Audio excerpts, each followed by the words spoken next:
Hello అందరికీ welcome to my channel. నోరు బాగాలేనప్పుడు అస్సలు అన్నం తినాలనిపించినప్పుడు ఒక్కసారి ఈ రెసిపీని ట్రై చేయండి. దీనికోసం పెరుగు తీసుకోవాలి.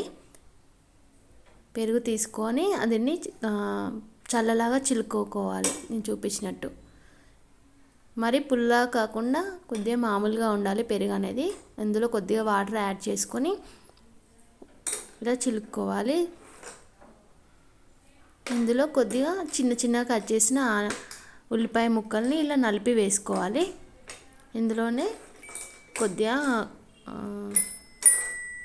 కొత్తిమీర, అలాగే కొద్దిగా కారం లైట్గా వేసుకోండి. మీకు అవసరం లేదనుకుంటే ఎండుమిర్చి వేసుకోవచ్చు. ఇందులోనే ఉప్పు కొద్దిగంత వేసుకొని మళ్ళీ కలుపుకోవాలి. ఇలా కలుపుకున్న తర్వాత దీనికోసం పోపు రెడీ చేసుకోవాలి.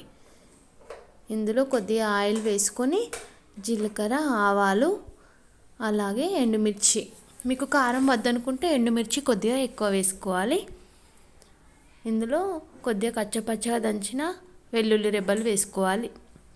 వేసుకొని కొద్దిగా పసుపు వేసుకొని మనం ఇంతకుముందు రెడీ చేసి పెట్టుకున్న పెరుగు చారును ఇందులో వేస్తే సరిపోతుంది.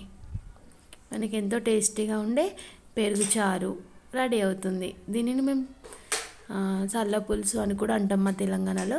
ఇదైతే చాలా టేస్టీగా ఉంటుంది. నోరు కూడా బాగాలేనప్పుడు తింటే అన్నం ఈజీగా తినాలనిపిస్తుంది. చిన్నపిల్లలు కూడా ఈజీగా అన్నం తింటారు. ఒకసారి ట్రై చేయండి. ఈ వీడియో నచ్చితే లైక్ చేసి ఇలాంటి వీడియోస్ కోసం నా ఛానల్ని ఫాలో చేయండి.